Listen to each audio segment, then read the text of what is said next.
Кој ќе победи в недела или кога ќе бидат распишени нови претседателски избори доколку граѓаните не излезат во доволен број на гласачките места.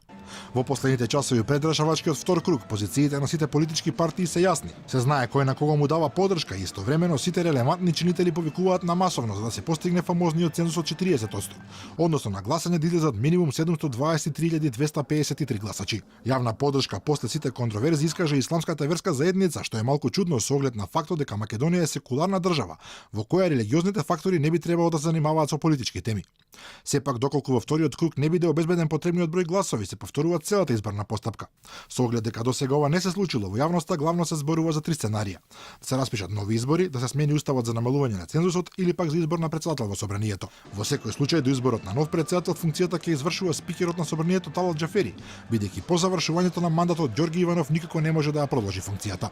Недореченоста повторно во законските одредби и во изборниот законник членот 122 уредува таа област каде што вели дека се одржуваат нови избори. Нема ни кога, ни рок, значи и тоа дава можност за различни спекулации од овој вид. Јас сметам дека владеачкото мнозинство доколку се одлучи на вакви чекори, веројатно тоа ќе го прави пред распишување на нови избори. Правните експерти предупредуваат дека граѓаните со евентуално абстенирање в недела самите на себе ќе си пукаат во нога, односно ќе изгубат едно од основните демократски права на непосредни избори да одлучат кој ќе биде шеф на државата.